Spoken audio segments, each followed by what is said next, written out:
본문 말씀은요, 마르다와 마리아의 형제인 그 나사로를 죽음에서 부활케 하신 사건을 기록한 그 말씀의 한 부분이에요.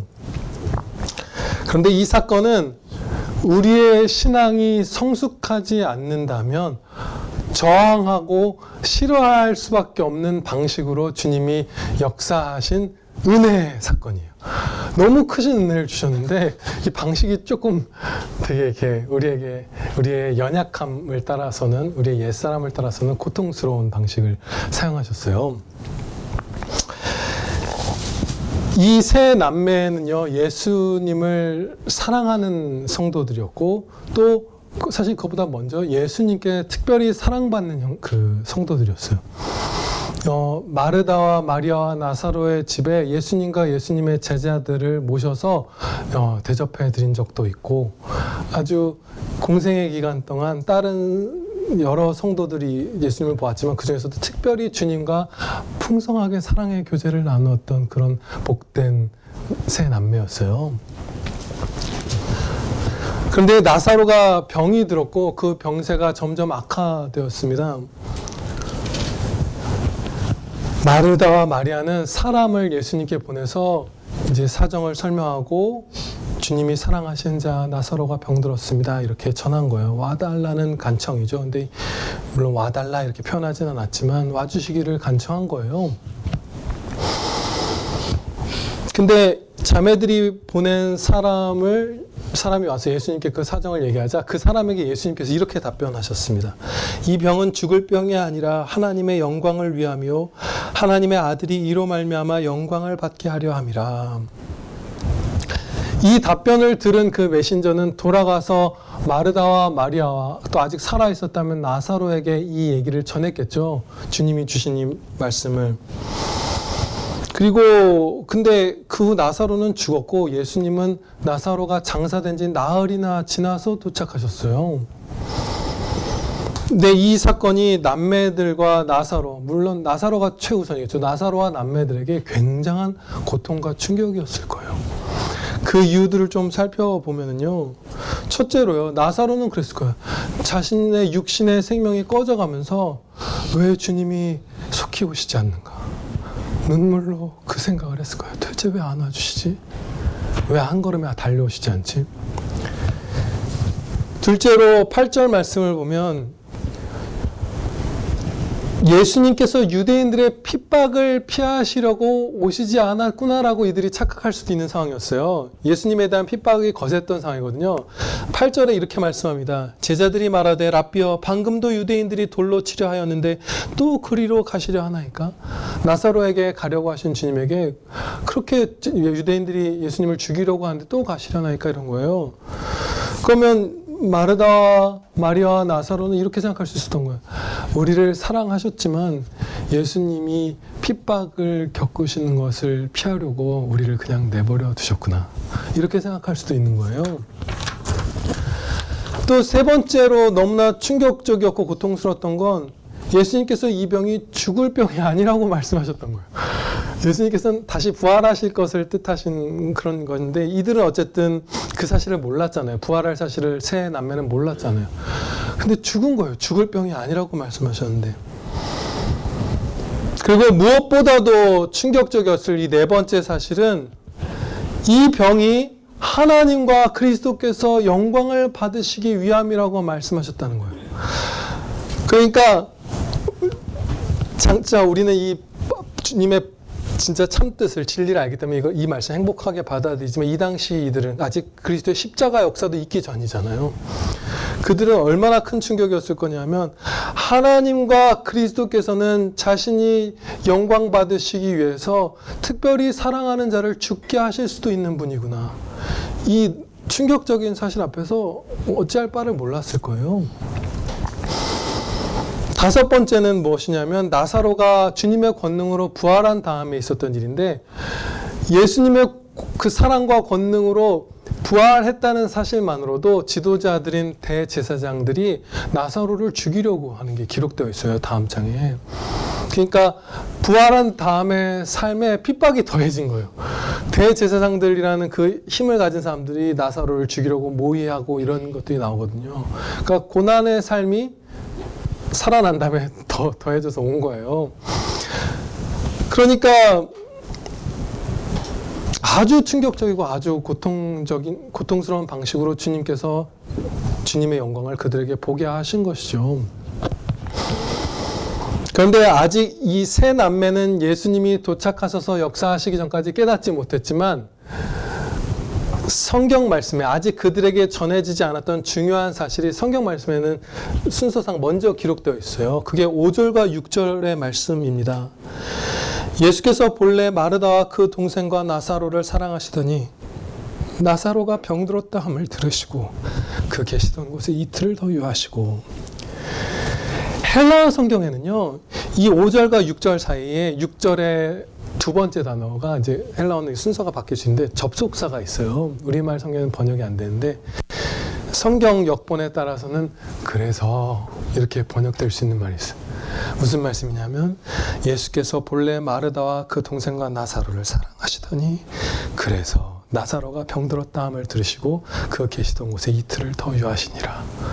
이렇게 말씀하신 거예요. 사랑하셨기 때문에 이틀을 더 지체하셨던 거예요. 나사로가 죽기 전에 일부러 사랑하셨으므로 도착 안 하신 거예요. 그리고 이 6절에 있는 그 접속사와 이 5절, 6절의 문맥 이외에도 이 사건 전체의 기록과 성경 말씀 전체가 가르쳐 주시는 바가 예수님께서 이들을 사랑하셨기 때문에 지체하셨다는 진리를 나타내고 있어요. 확실한 사실인 거예요. 지금까지 살펴본 바를 잠깐 우리가 종합해 보면은 나사로의 병이 세 남매를 포함한 여러 사람들이 주님의 영광을 배웠고 영광 돌리게 하여 영광 받으시기 위함이다. 이 목적을 갖고 있었고요. 영광을 위한 목적이 있었고 그 병에. 두 번째로 그 사건을 주님께서 역사하신 게 세 남매를 사랑하셨기 때문이다. 이 두 가지를 배웠잖아요. 그럼 두 가지를 따라 우리가 생각해 보면 주님의 영광을 보고 영광 돌리게 해주시는 것이 우리를 향한 큰 사랑이라는 거예요.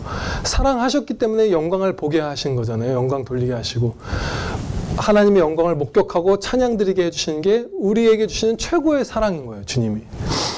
여기까지는 우리가 쉽게 이해하고 받아들일 수 있어요. 그런데 그 방식이 아까 살펴본 바대로 하나님의 사랑을 권능과 지혜와 자비를 신뢰하지 않으면 도저히 받아들일 수가 없는 방식인 경우도 있습니다. 우리의 육신의 평안이 깨지고 고통을 겪는 것을 하나님의 영광을 보게 하는 방편으로서 사용하실 때도 있는 거예요. 나사로가 죽고 죽을 병이 아니라고 한 사람이 죽고 오실 것이라고 당연히 기대했던 주님이 지체하시고 하는 그러한 고통스러운 연단과 방법을 통해서도 우리에게 하나님의 영광을 보게 하실 때가 있다는 거예요. 아멘. 근데 여기는 우리가 쉽게 받아들이기가 힘든 거예요. 그렇죠? 우리에게 그런 연약함이 있어요. 그러면 왜 이런 방식으로 역사하셔서까지 마르다와 마리아와 나사로에게 하나님의 영광, 그리스도의 영광을 보게 해주셨을까? 그 이유를 두 가지로 살펴볼게요. 첫째는 하나님의 영광을 보는 것이 주님이 주신 다른 모든 것을 합친 것보다도 더 귀하기 때문이에요. 우리에게. 우리는 하나님으로만 만족할 수 있고 하나님이 우리의 모든 것이시기 때문에 이 땅의 모든 것을 다 이뤄도 하나님의 영광을 보고 찬양드리며 하나님과 사랑을 나눌 수만 있다면 우리는 행복합니다. 그래서 이렇게까지 하신 거예요. 제가 아까 이런 생각이 들더라고요. 만약에 주님 자신을 우리에게 내어주시지 않고 우리가 주님이 주신 어떤 것들에 그냥 만족하면서 그것들만 누리면서 살아가게 하실 수 있잖아요. 지금 이 경우는 나사로가 병에 안 걸리고 그냥 장수하다가 죽고 제사장들에게 핍박도 안 받고 이런 생이별을 겪지 않게 해주셨을 수도 있잖아요. 그냥 남매들끼리 사이좋게 만족하면서 지내고. 근데 그것만으로는 이 남매들이 풍성하게 주님의 영광을 배울 수 없기 때문에 이걸 행하신 거잖아요. 근데 만약에 그냥 이런 사건을 일으켜 주시지 않고 그냥 그들이 적당히 주님이 아니라 주님이 주신 어떤 것으로 만족하면서 살게 한다면 이런 생각이 드는 거예요. 빌 게이츠 여러분 대부분 아시죠? 그 윈도우즈라는 컴퓨터 프로그램 엑셀 이거 만든 그 마이크로소프트의 회장님이 자기 부인한테 그러는 거예요. 이제 당신은 나를 더 이상 만날 수 없고 나랑은 별로 관계가 없고 지뢰찾기나 하면서 살아. 아니면 엑셀이나 보면서 그 구조에 감탄하면서 살아. 그거랑 똑같은 거잖아요.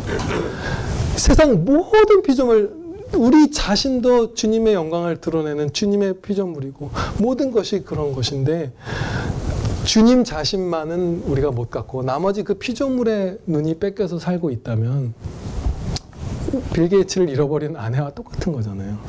지뢰찾기나 하면서 사는. 그렇기 때문에 어떤 방식을 써서라도 우리의 그 연약하면서 또한 죄악된 영혼이 하나님의 영광을 배울 수 있는 길이라면 죽음의 고난까지도 우리에게 주시는 것이에요. 두 번째로 이렇게까지 역사하신 이유는 그 방식이 부활이와 생명이신 예수 그리스도와 하나님의 영광을 배웁게 하는 최선의 방편이었기 때문입니다.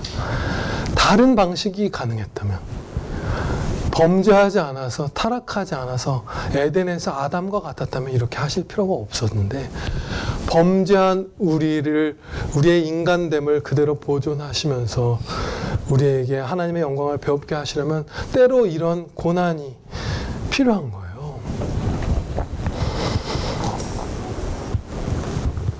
그래서 곤욕을 치르더라도 갇히더라도 아프더라도 죽더라도 하나님의 영광을 보고 영광 돌리는 것이 우리에게 가장 좋은 것입니다. 이것이 아침 예배 때 살펴본 사도 바울의 고백이에요. 살든지 죽든지 내 몸에서 그리스도가 존귀하게 되게 하려 하나니 이는 내게 사는 것이 그리스도니 죽는 것도 유익함이라. 아멘. 이거예요.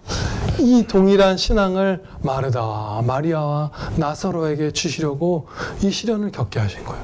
그 죽는 것도 유익함이다. 그러면서 사도 바울은 천국으로 빨리 가고자 하는 소망을 말년에 많이 품었잖아요. 우리가 만약에 내 자신이 세상을 떠나거나 우리의 사랑하는 형제 자매가 세상을 떠나면 그분은 우리보다 행복해요. 지금 천국에 있어요. 사도 바울처럼. 사도 바울이 신앙이 성숙할수록 고대했던 주님과 함께하는 그 유익함을 최고로 누리고 있단 말이죠. 그러니까 이 죽음의 방식으로서 우리에게 영광을 보고 찬양드리게 하시는 것도 우리는 한 점도 낙심할 필요가 없어요. 한 점도 고통스러워할 필요가 없어요. 그러나 그것은 이 모든 은혜를 바라보면서 궁극적으로 위로받고 기뻐한다는 것이지 그 앞에서 우리가 눈물을 흘리고 슬퍼하는 게 잘못되었다는 것은 아닙니다. 이 사건에서 예수님이 많이 우셨어요. 많이 슬퍼하셨어요.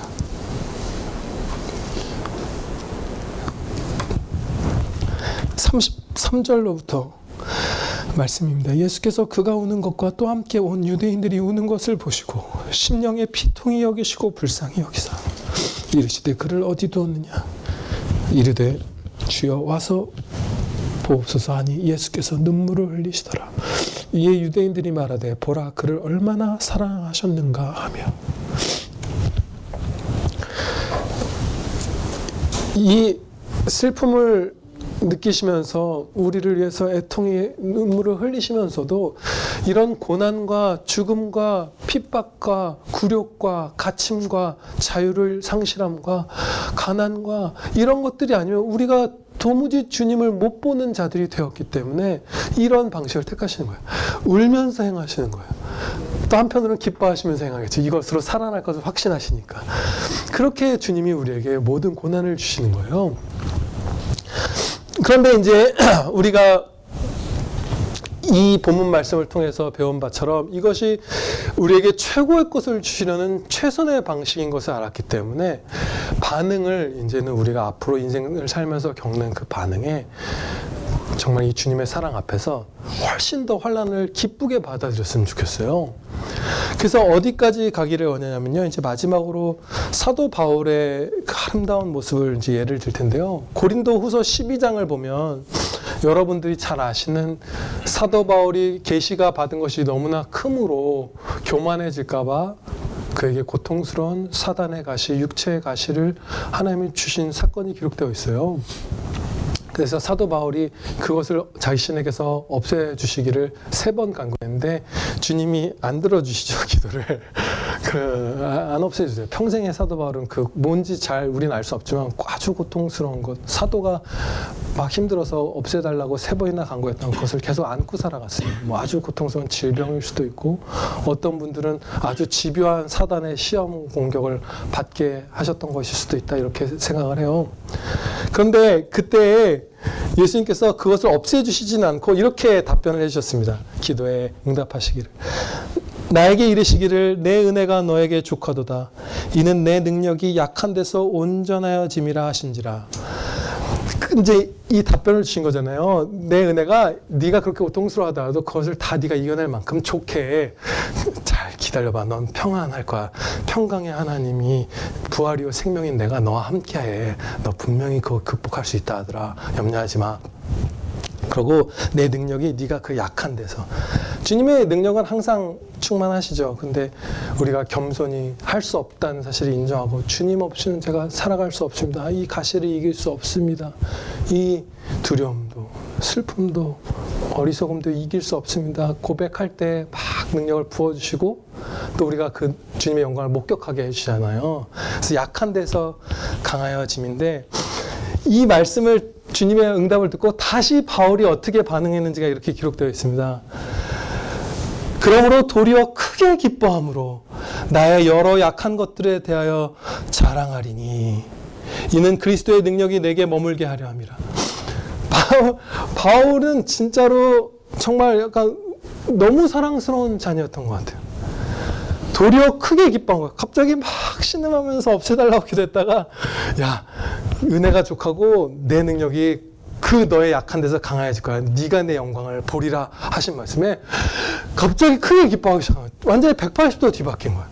우리가 이렇게 될 수 있습니다. 예, 여러분 막 힘든 일들 많잖아요, 우리가.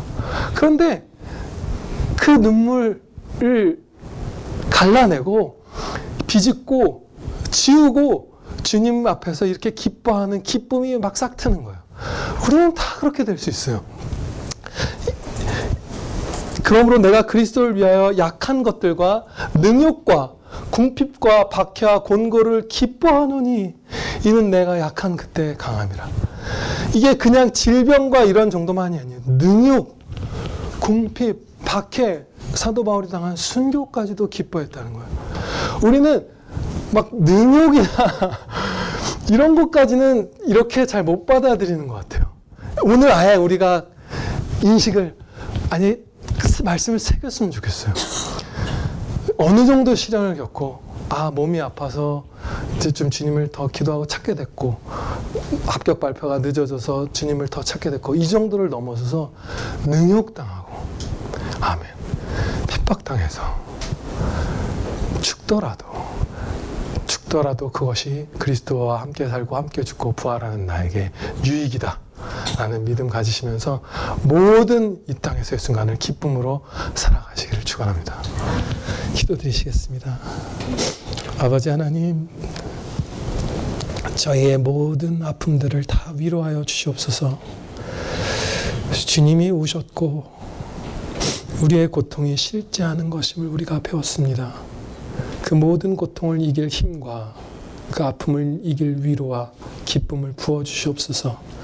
그리고 거기서 더 성숙하고 더 아름답고 더 복되게 더 행복한 자가 되어서 사도 바울처럼 주님의 영광을 배우게 되었다는 사실 때문에 내가 남편이 남긴 쪽지를 보고 있고 남편이 입었던 옷을 보고 있는 게 아니라 내 영원한 남편이신 주님을 직접 배웠고 찬양드리며 사랑할 수 있다는 사실 때문에 이 땅에 주님 주신 모든 것을 다 잃어도 주님 얻었음으로 기뻐하는 저희 형제자매들 다 되게 해주시옵소서.